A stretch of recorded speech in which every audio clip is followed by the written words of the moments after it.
नमस्कार दोस्तों, स्वागत है आप सभी का राजस्थान अड्डा 24/7 पर। दोस्तों, जैसा कि हाईकोर्ट एलडीसी की एग्जाम कंडक्ट होने वाली है 12 और 19 तारीख को, तो उसके लिए परीक्षा हॉल से संबंधित जो चीजें हैं, जो आपको मजबूत बनाएगी, जो आपको एक हौसला देगी कि एग्जाम में हमें किस प्रकार से हमारी रणनीति को तैयार करना है। तो जब आप एग्जाम देने जा रहे हैं तो उससे पहले ही आप घर से निकलने से लेकर के एग्जाम हॉल में अंतिम समय तक की रणनीति आपको बनानी है, और उसमें कुछ मेरे पास में टिप्स है जो आपके लिए बहुत ही सार्थक होने वाले हैं। जब आप घर से निकल रहे हैं तो माता पिता का आशीर्वाद जरूर लेकर के निकलें। अब आपको एक ऐसी रणनीति बनानी है पूरी की पूरी, जो कि आपको एग्जाम हॉल में सपोर्ट करे। कई बार कई सारे स्टूडेंट्स को ऐसे देखा है हमने कि जिनको आता बहुत कुछ है लेकिन फिर भी एग्जाम में सिलेक्शन नहीं हो पाता है। क्या वजह रहती है आखिर? तो सबसे पहला जो पॉइंट है वो पॉइंट है एग्जाम सेंटर पर आप समय से पहुंचे। एग्जाम सेंटर पर समय से आपको पहुंचना है, समय से पहले आपको पहुंचना है, जिससे कि आप वहां की जो चीजें हैं वो सारी समझ सके, सभी चीजों के ऊपर आप ध्यान दे सके और अपने एग्जाम हॉल तक जाने की जो प्रोसीजर है उसको आप पास कर सकें। जैसे ही आप एग्जाम हॉल में जाएं तो आपके बेल बजेगी। बेल बजने के बाद में आपको क्या मिलेगी? ओएमआर मिलेगी। तो ओएमआर शीट आप फिल करना शुरू करते हैं तो उसी टाइम से एक चीज आपके साथ में ऑटोमेटिकली काम करना शुरू करती है। वो चीज है आप उस एग्जाम हॉल के इन्वायरमेंट में घुलना शुरू कर देते हैं। यहीं से ही हमें पहली चीज ध्यान रखनी है कि ओएमआर शीट की इंफॉर्मेशन हमें सही से फिल करनी है।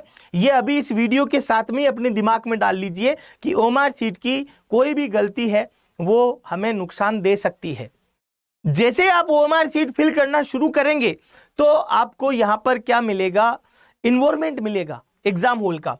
फिर आप जैसे प्रश्न पत्र आपको मिले, प्रश्न पत्र को ध्यान से पढ़िए और कम से कम कुछ समय के अंदर कुछ समय दीजिए इस प्रश्न पत्र को। समय मतलब कि आप यहीं से ही अपनी रणनीति बनाइए कि मैं इस प्रश्न पत्र को कैसे हल करूंगा, कहां से शुरुआत करूंगा। एक अच्छी शुरुआत है वो एक सफलता का प्रतीक भी है। जब आदमी के पास में नॉलेज रहता है तो उसे एक ट्रिगिंग की आवश्यकता होती है, एक अच्छी शुरुआत की आवश्यकता होती है।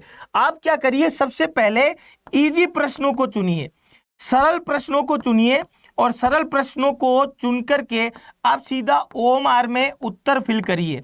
ओएमआर में उत्तर फिल करना शुरू करिए। जितने जितने इजी प्रश्न है जो आपको लग रहे हैं कि इसका टू द पॉइंट यही उत्तर होगा, इसका टू द पॉइंट उत्तर मैं लगा सकता हूं, तो ओएमआर शीट में आप सही से गोला है जो फिल करें, जिससे किसी प्रकार की समस्या नहीं हो। देखो, ये भी अपने दिमाग में चीज छपनी चाहिए। फिर एक राउंड में आपने जीके, हिंदी, इंग्लिश सबका है जो पूरा का पूरा निचोड़ निकाल लिया, कितने प्रश्न आ रहे हैं। फिर आपके कुछ सोचने समझने वाले जो प्रश्न हैं जिनमें आपको डाउट है, सोचने समझने वाले प्रश्न हैं, उन सबको शुरू करें। लेकिन सभी प्रश्नों को ध्यान से पढ़ें, ध्यान से पढ़ें कि आगे वाले की डिमांड क्या है, आगे वाले की डिमांड क्या है। जैसे आप इजी वाले प्रश्नों को करेंगे तो आप कंप्लीट रूप से एग्जाम के इन्वायरमेंट में एक स्मूथनेस आपके अंदर आ जाएगी, एक कॉन्फिडेंस आ जाएगा जो आपको चरम पर लेकर के जाएगा। उस कॉन्फिडेंस को बरकरार रखते हुए सोच और समझ के साथ में फिर वापस से कुछ प्रश्नों की संख्या होगी, उसको ओएमआर पर भरना शुरू करें, ओएमआर पर उत्तर दीजिए। अब तीसरे वो प्रश्न होंगे जो हमें नहीं आते हैं, उन्हें भी हमें नहीं छोड़ना है, उन्हें भी हमें ध्यान से पढ़ करके ओएमआर के अंदर उत्तर फिल करना है, क्योंकि नेगेटिव मार्किंग किसी भी प्रकार की है ही नहीं। इस प्रकार से हम इस पूरे के पूरे प्रश्न पत्र को क्या करेंगे? अटेम्प्ट करेंगे। किसी भी प्रकार का डर, किसी भी प्रकार का गम और किसी भी प्रकार की चिंता हमें इस एग्जाम में 2 कदम पीछे कर सकती है। तो हमें खुशी हंसी के साथ में, बहुत ही एक एंजॉयमेंट के साथ में, इसको उत्सव की तरह है जो हमें एग्जाम में साबित करना है अपने आप को।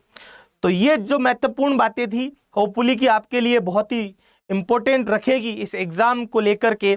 और आपके हाईकोर्ट एलडीसी का महासंग्राम शुरू हो गया है और आप पेपर पर प्रहार तो करेंगे। पेपर पर प्रहार करने के बाद में पेपर एनालिसिस के लिए राजस्थान अड्डा 24/7 के संग जुड़ेंगे।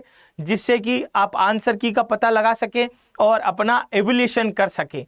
तो इसी के साथ आप सबको पूरे राजस्थान अड्डा 24/7 की टीम की तरफ से ऑल द वेरी बेस्ट। आप पेपर अच्छा करके आए और सिलेक्शन जरूर लेकर के आए। इसी के साथ जय हिंद, जय भारत, धन्यवाद दोस्तों।